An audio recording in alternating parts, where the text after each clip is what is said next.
নমস্কার সুধী ভক্তবৃন্দ, আশা করি ঈশ্বরের আশীর্বাদে আপনারা সকলেই কুশলে আছেন।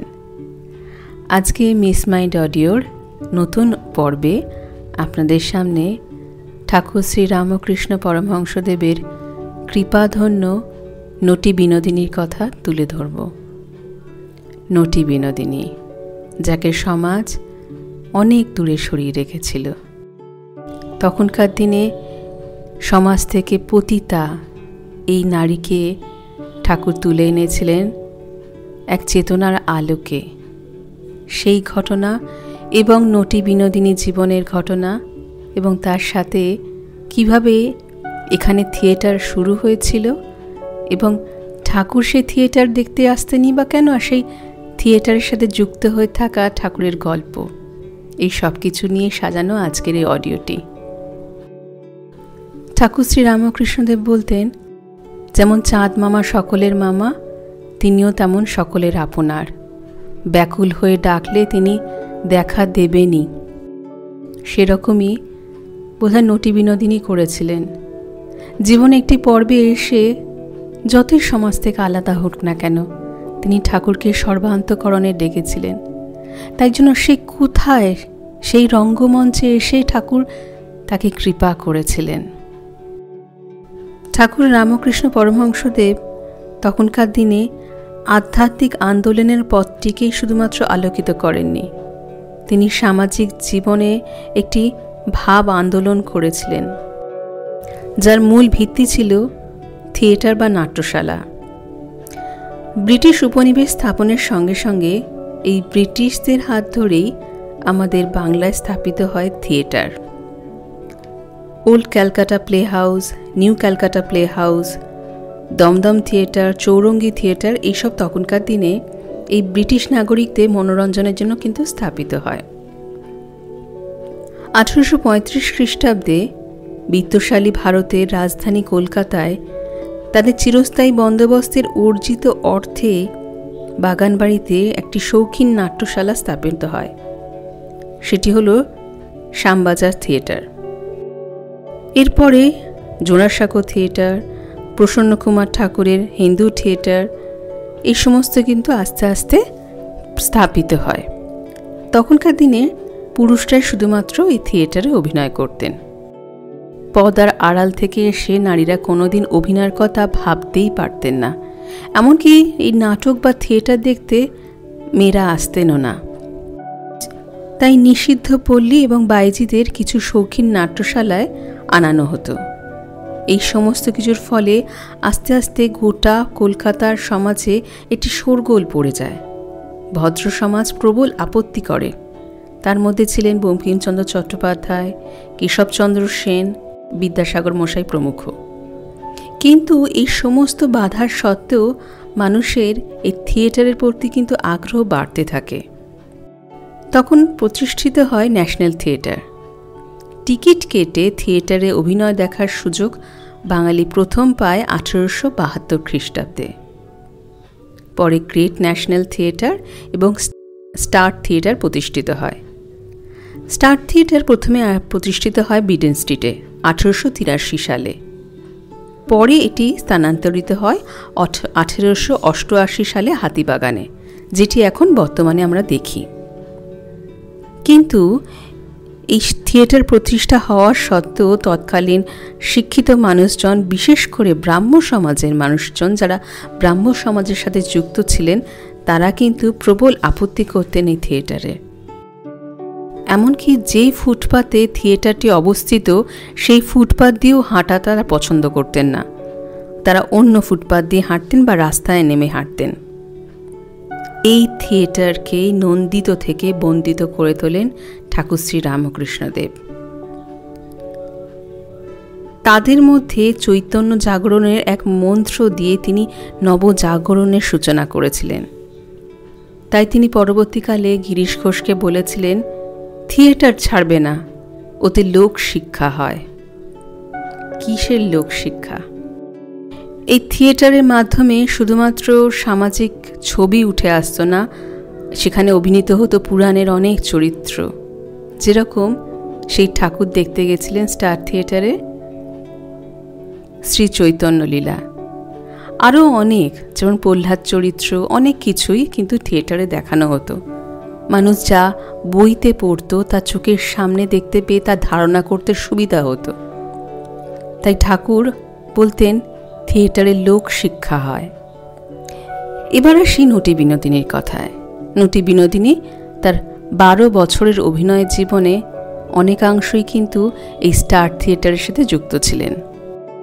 1863 সালে তার জন্ম। ঠিকানা ছিল 154 নম্বর কর্নওয়ালিস স্ট্রিট। মা দিদিমার তত্ত্বাবধানে বড় হয়েছিলেন। অত্যন্ত গরিব অবস্থা ছিল তাদের। খোলার চালের বাড়ি, তারই 2টি ঘর আবার ভাড়া দেওয়া অন্য সংস্থানের জন্য। পুঁটি নামে ডাকত সবাই এই ফুটফুটে ছোট্ট মেয়েটিকে। মা, ভাই আর দিদিমাকে নিয়েই তার সংসার। ঘর ভাড়া আর মা দিদিমার সামান্য অলংকার ছিল এই আয়ের পথ। খুবই দরিদ্রের জীবন। অনেক বইতে বা ঐতিহাসিকদের কথা অনুযায়ী এটিও বলা হয় যে তার মা বারাঙ্গনা ছিলেন, কিন্তু অনেক জায়গায় বলা হয় না, তার মা সেরকম পেশার সাথে যুক্ত ছিলেন না। দিদিমা অনেক ছোট বয়সেই পুঁটির বিয়ে দিয়ে দেন তার খেলার সাথীর সঙ্গে, কিন্তু সেই বিয়ে স্থায়ী হলো না। পুঁটির স্বামীকে তার বাড়ির লোকেরা নিয়ে চলে গেল। ভাইয়ের একসময় বিয়ে হলো, কিন্তু ভাইয়ের বউ শ্বশুরবাড়ি থাকল না। পুঁটি একেবারে একা হয়ে গেল। তখন তাকে ভর্তি করা হলো কর্নওয়ালিস স্ট্রিটের একটি অবৈতনিক স্কুলে। সেখানে তার নাম লেখানো হলো বিনোদিনী দাসী। পুঁটি থেকে বিনোদিনী রূপান্তরিত হওয়ার শুরু হলো সেই মুহূর্ত থেকে। পড়াশোনাতে তার মেধার পরিচয় পাওয়া এক আশ্চর্য কথাই। পরিবেশ তো অনুকূল ছিলই না, কিন্তু গানের গলা ছিল অদ্ভুত রকমের ভালো। বিনোদিনীর বাড়িতেই গঙ্গাবাই নামে এক গায়িকা ঘর ভাড়া নিয়ে থাকতেন। তিনি পেশায় বারাঙ্গনাও ছিলেন। বয়সে বিনোদিনীর থেকে অনেক বড়, তাও বিনোদিনী তার সাথে সই পাতালেন। গোলাপ ফুল বলে ডাকতেন সেই গঙ্গাবাইকে। আশ্চর্য দরদ ভরা কণ্ঠ, সুর, লয়, তালের জ্ঞান যেন এই মেয়ের সহজাত ক্ষমতা। তাই অল্প সময়ের মধ্যেই আয়ত্ত করে নিলেন সুমধুর সব গান। এদিকে গঙ্গাবাইয়ের ঘরে প্রায় গানের আসর বসত। আসতেন তখনকার দিনের গানের সংস্থার জ্ঞানীগুণীরা। বিনোদিনীর এই গান গাইবার ক্ষমতা তার জীবন দিল পাল্টে। গঙ্গাবাইয়ের আসরে আসতেন পূর্ণচন্দ্র মুখোপাধ্যায়, ব্রজনাথ শেঠ। তারা বিনোদিনীকে ভর্তি করে দিলেন গ্রেট ন্যাশনাল থিয়েটারে 10 টাকা বেতনে। মহেন্দ্রলাল বসুর ওপর ভার পড়ল তাকে শেখাবার। পরে অর্ধেন্দুশেখর মুস্তাফি, অমৃতলাল মুখোপাধ্যায়, নাট্যজগতের এই সব দিকপালেরা তার শিক্ষার ভার নিলেন। 1874 সালের 12 ডিসেম্বর মাত্র 11 বছর বয়সে 2-4টি মাত্র সংলাপের মাধ্যমে অভিনয় করলেন শত্রু সংহার নাটকে। মাত করে দিলেন দর্শককুল এবং নাট্যজগৎকে। সেই শুরু। তারপর আর তাকে পিছনে ফিরে তাকাতে হয়নি। 4টি থিয়েটার কোম্পানির সাথে বিনোদিনী দাসী যুক্ত ছিলেন। সেগুলি হল great national theatre, Bengal theatre, national theatre এবং স্টার থিয়েটার। 40টি নাটকে 90টি বেশি চরিত্রে তিনি অভিনয় করেছিলেন এবং পরবর্তীকালে কলসনিতে তাকে উত্তর ভারতের বিভিন্ন জায়গায়ও পরিভ্রমণ করতে হয়েছে। তিনি তখনকার দিনে একা নারী হয়ে কিন্তু এই গুরু দায়িত্বটি করেছিলেন। সমাজের কোনো তোয়াক্কাই তিনি করতেন না। মাত্র 12 বছর 1 মাসের অভিনয়কাল তার। 2 ডিসেম্বর 1874 থেকে 1887 1 জানুয়ারি, এই 12 বছরের অভিনয়কাল। নানা ঘাত প্রতিঘাতে তার পূর্ণ জীবন।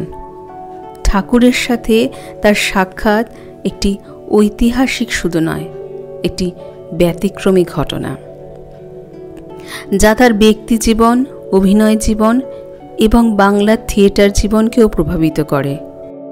যে সময় সমাজের গুণীমানীরা থিয়েটারকে খারাপ বলতেন, সেই সময় স্টার থিয়েটারে গিরিশ ঘোষের চৈতন্য লীলা নাটকে বিনোদিনী শ্রী চৈতন্যের অভিনয় দেখে তিনি বিমুগ্ধ হয়েছিলেন ভাব সমাধিস্থ। তখন তো গণমাধ্যম ছিল না এখনকার মতো, এখন যেরকম বিভিন্ন ইউটিউব আছে, ফেসবুক আছে, বিভিন্ন সোশ্যাল নেটওয়ার্কিং সাইট আছে, কিন্তু তখন এই থিয়েটারের মাধ্যমেই লোকশিক্ষা হতো। অর্থাৎ মানুষ বিভিন্ন পুরাণের গল্প, সমাজে বিভিন্ন চরিত্র, সমাজের বিভিন্ন ঘটনা এই থিয়েটারের মাধ্যমেই দেখতে পেত। বিনোদিনী আত্মজীবনীতে, অর্থাৎ বিনোদিনী তার জীবিতকালে 2টি বই লিখে গিয়েছিলেন, একটি আমার কথা আর একটি আমার অভিনয় জীবন। দ্বিতীয়টি তিনি শেষ করে যেতে পারেননি, কিন্তু প্রথমটি তার জীবিতকালেই তিনি শেষ লিখেছিলেন।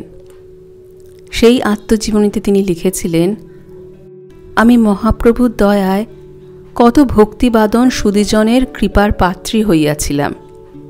সেই চৈতন্যলীলা অভিনয় শুধু চৈতন্যলীলা অভিনয় নয়, আমার জীবনে চৈতন্যলীলার অভিনয় আমার সকল অপেক্ষা শ্লাঘার বিষয় এই যে পতিত পাবন পরমহংসদেবের দয়া পাইয়াছিলাম।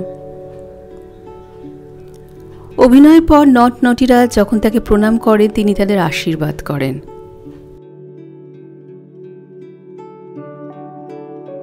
তখন তিনি বলেছিলেন, বলমা হরি গুরু, গুরু হরি, মা তোমার চৈতন্য হোক। ষোড়শ শতকে চৈতন্যদেব এবং মানুষের চৈতন্যকে তিনি বিনোদিনীর মধ্যে এক সুরে বেঁধে দিয়েছিলেন। আমরা জেগে থাকি, কিন্তু আমাদের চেতনার উন্মেষ ঘটে না। ঠাকুর বারবার করে আঘাত করে মানুষের মধ্যে এই চেতনাকে জাগরণ ঘটাতেন।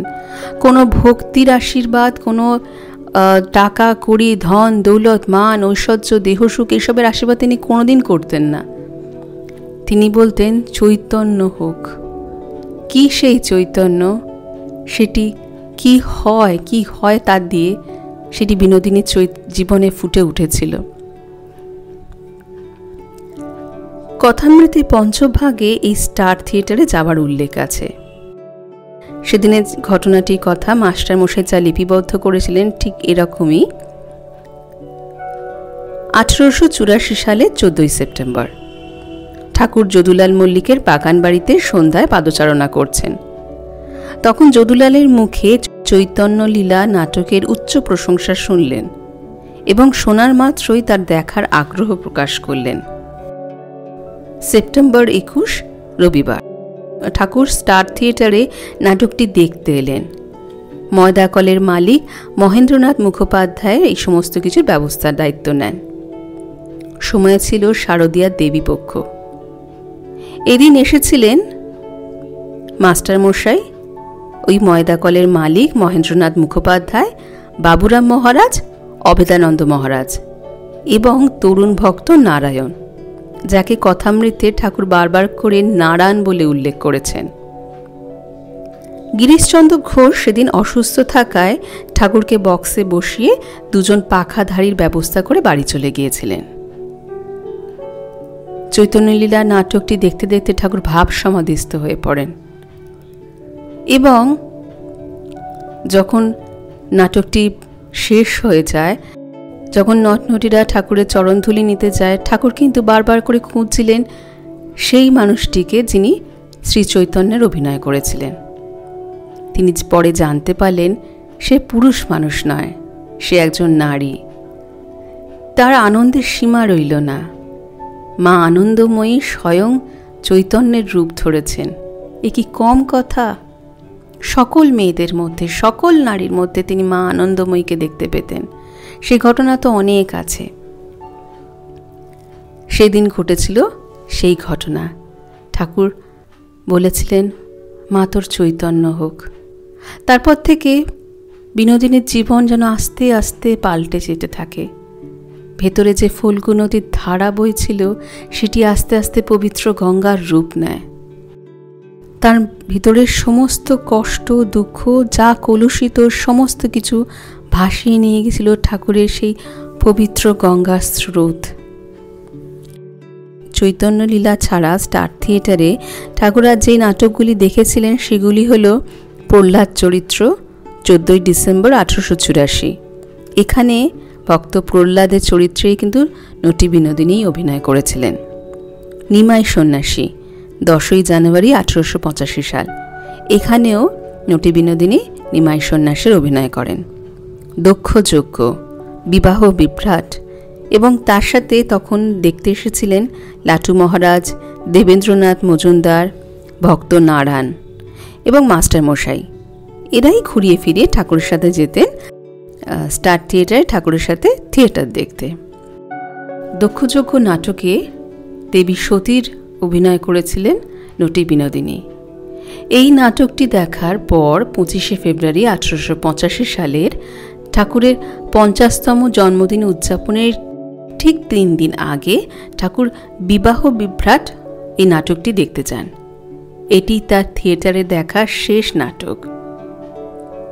স্বামীজিও স্বয়ং এই স্টার থিয়েটারে নাটক দেখেছিলেন এবং 5 দিনে 6টি নাটক দেখেছিলেন।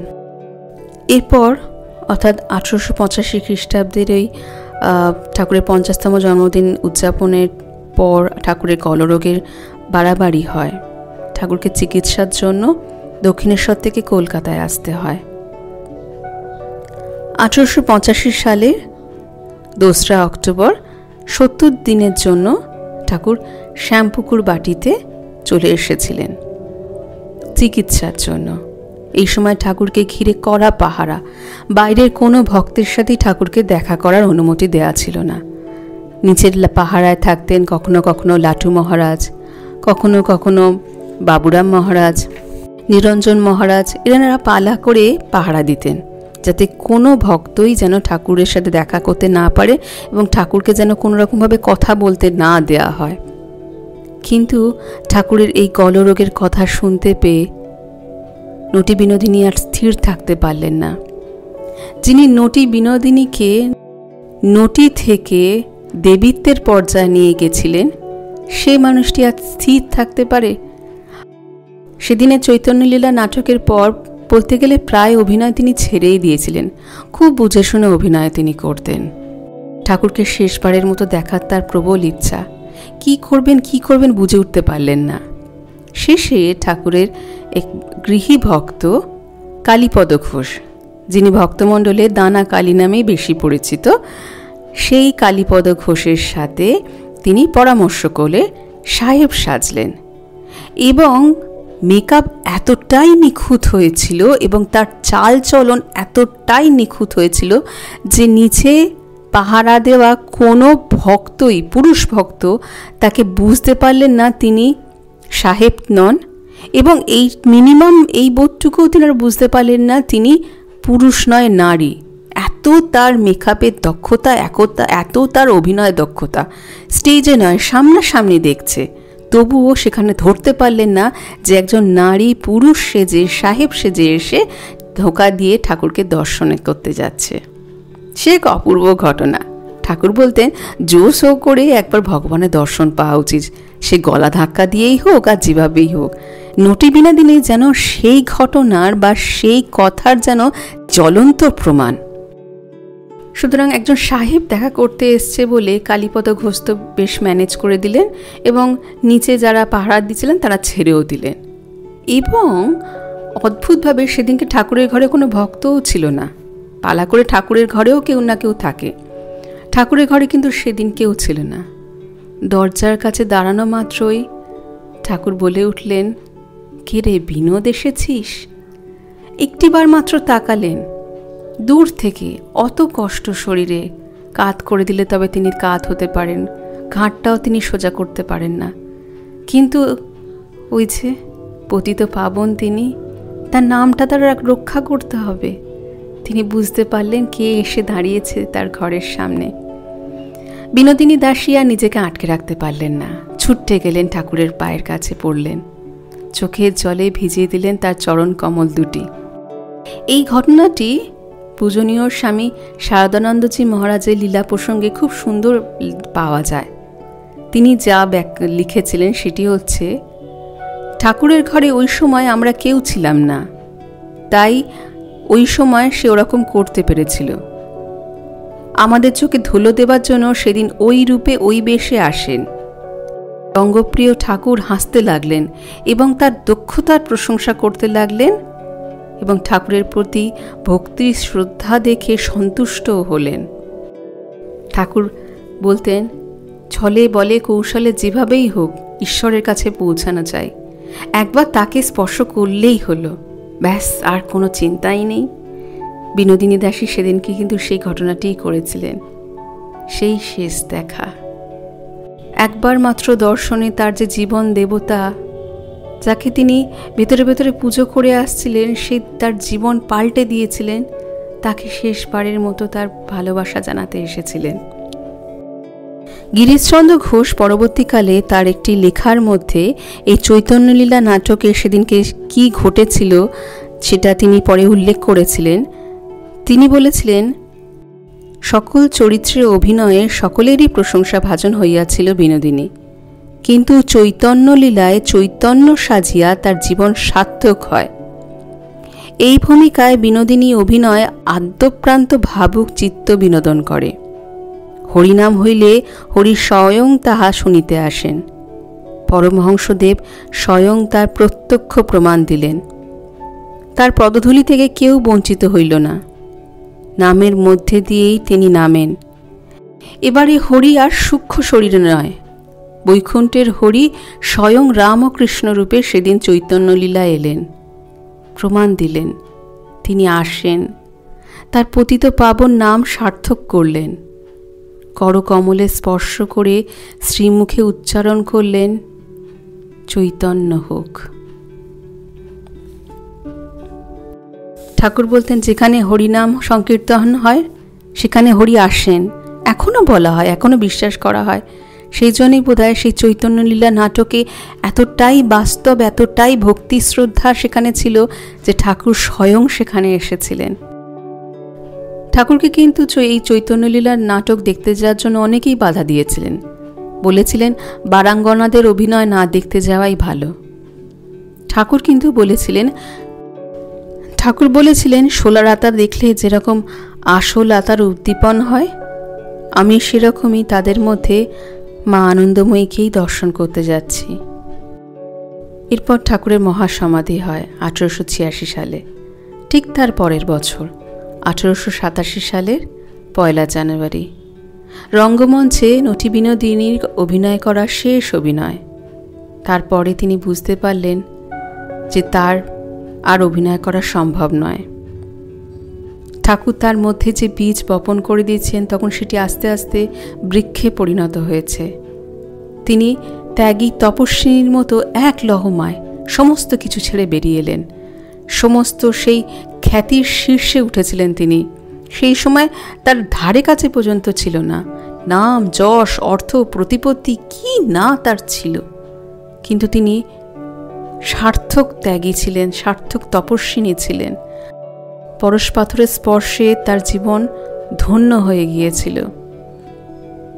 সেই 1887 সালের 1 জানুয়ারি তিনি রঙ্গমঞ্চের শেষ অভিনয় করলেন।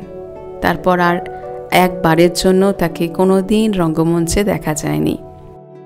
জীবনের শেষ 40টা বছর তিনি বড় কঠিনভাবে কাটিয়েছিলেন। নটি বিনোদিনীর সাথে ঠাকুরের যে ভক্তির সম্পর্ক, এটি কিন্তু স্বামীজির সাথে ময়নাবাইয়ের গল্পটি আমাদের সামনে তুলে ধরে। গল্পটি হচ্ছে, অজিত সিংয়ের দরবারে স্বামীজি আতিথেয়তা গ্রহণ করেছিলেন। অজিত সিংও সেদিন স্বামীজির জন্যই ময়নাবাইয়ের গানের আয়োজন করেছিলেন। কিন্তু স্বামীজি তো ত্যাগী সন্ন্যাসী, তিনি একজন বাইজির গান শুনতে যাবেন? তিনি কিন্তু যাননি, তিনি তার ঘরেই ছিলেন। ময়নাবাই তাই গান ধরলেন, প্রভু মেরে আবগান চিত্ত না ধরো, নাম হে সমদর স্থিতি হারো। অর্থাৎ, প্রভু তুমি আমার মন দেখো, তোমার নাম তো সমদর্শী, সেই নামটি তার সার্থক করো। দেবতা সেদিন সে আসন থেকে লাফিয়ে নেমেছিলেন তার এই গান শুনে। স্বামীজি কিন্তু সেদিন অনুতপ্ত হয়েছিলেন, বুঝতে পেরেছিলেন তিনি কি বড় ভুল করেছিলেন। ময়নাবাই তাকে কোন আসনে, দেবতার আসনে তুলে দিয়েছিলেন। সেদিনের পর থেকে তিনি তারপর ময়নাবাইয়ের কাছে গান শুনেছিলেন। আর সেই তার শেষ আসর। তারপর থেকে তিনি সারাটা জীবন কৃষ্ণ ভজনে কাটিয়ে দিয়েছিলেন। আর তিনি ফিরে তাকাননি। ওই অজিত সিংয়ের রাজপ্রাসাদের অত বড় একজন গাইয়ে সব কিছু চিনি এক লহমায় ছেড়ে দিয়েছিলেন। সেই স্বামীজিকে দর্শনের পর, তার জীবন দেবতাকে দর্শনের পর তিনি বুঝতে পেরেছিলেন তার জীবন, তার মানব জীবন সার্থক হয়েছে। এই জন্যই বোধহয় ঠাকুর বলেছিলেন হরি গুরু, গুরু হরি। যখন তিনি প্রথমবার বিনোদিনীকে দেখেছিলেন, আশীর্বাদ করেছিলেন, প্রথম এই কথাটি বলেছিলেন হরি গুরু, গুরু হরি। অর্থাৎ সেই হরি গুরু রূপে আসেন, আর গুরুই তোমার সেই হরি। যেন দুটি ঘটনা এক জায়গায় এসে মিলে গেল। এদিকে গুরু শিষ্য স্বামীজি আর ঠাকুর, আর ওদিকে নটি বিনোদিনী ময়নাবাই। দুটো গল্প যেন এক হয়ে গেল। থিয়েটার থেকে বিদায় নেবার পর নটি বিনোদিনী আশ্রয় নিয়েছিলেন তার প্রকৃত উপকারী বন্ধু ও ভালোবাসার জন রাঙাবাবুর কাছে। তিনিও চলে গেলেন 1912 সালে। সেই সময় থেকে তার মৃত্যু পর্যন্ত 1942 সালের এই 30 বছর তার জীবন কিভাবে কেটেছে তা ভালোভাবে তো জানা যায় না। সম্ভবত যে জায়গাকে ও যে পেশাকে তিনি সবচাইতে বেশি ঘৃণা করতেন, সেই জায়গায় যেখানে তার ছোটবেলা কেটেছিল, সেখানে তিনি ফিরে গেছিলেন পেটের দায়। মাঝে মাঝে স্টার থিয়েটারের বাইরেও তাকে বসে থাকতে দেখা যেত, হয়তো ভিক্ষা করতেন। মাধুকরী 79 বছর বয়সে মৃত্যু তাকে শান্তি দিল। যে খ্যাতি, যে জৌলুস, যে ঐশ্বর্য শীর্ষে তিনি ছিলেন, সেখান থেকে তিনি মনের ত্যাগ, মনের ঐশ্বর্য, ভালোবাসা সমস্ত কিছু চূড়ান্তে পৌঁছে গেছিলেন ঠাকুরের আশীর্বাদে। মাধুকরী যে স্টার থিয়েটারে তিনি দেখতে লাইন দিয়ে হাজার হাজার লোক দাঁড়িয়ে থাকতো, সেই থিয়েটারের সামনেও তিনি ভিক্ষা করতে দ্বিধাবোধ করেননি। বোধহয় সম্ভব হয় একবার যদি ঈশ্বরের এই একটা কণা ভালোবাসা পাওয়া যায়, তাহলে বোধহয় এটাও সম্ভব হয়। সেটা সম্ভব হয়েছিল নটি বিনোদিনীর ভালোবাসায়, যেখানে সেই স্বর্গের ঈশ্বর মর্তে এসেছিলেন। ঠাকুর কিন্তু দক্ষিণেশ্বরে বা অন্য কোনো ভক্তের বাড়িতে নয়, সোজা রঙ্গমঞ্চে যেখানে বিনোদিনী রয়েছেন সেখানেই নেমে এসেছিলেন, অন্য কোথাও নয়। ভক্তের ডাকে ঠাকুর আজও আসেন, আমরাই বুঝতে পারি না। বিনোদিনীর এই অপূর্ব জীবন আমাদের কাছে যেন, সমস্ত ভক্তের কাছে যেন একটা বিরল দৃষ্টান্ত, যে অঘটন আজও ঘটে। তাই আজকের এই পাঠ সেই নারীকে, যিনি সমাজের চোখে পতিতা হয়ে, সমাজ থেকে বহির্ভূতা হয়েও সমস্ত লড়াই সত্ত্বেও যে তার জীবন দেবতাকে নিজে করে পেয়েছিলেন, তাহলে আমরা কেন পাবো না? চেষ্টা করলেই পাবো। আজকের আমার এই পাঠ ঠাকুর শ্রী রামকৃষ্ণদেব এবং তার কৃপাধন্য বিনোদিনীর উদ্দেশ্যেই রইল। ঠাকুরের চরণে প্রণাম জানিয়ে এবং তার সমস্ত ভক্তের চরণে প্রণাম জানিয়ে আমি আমার পাঠ শেষ করলাম আজকে। আশা করি আপনাদের ভালো লাগবে। যদি ভালো লাগে তাহলে চ্যানেলটি সাবস্ক্রাইব করবেন। আসবো আবার নতুন কোনো অডিও নিয়ে। ততদিন সকলেই ভালো থাকবেন। নমস্কার, ধন্যবাদ।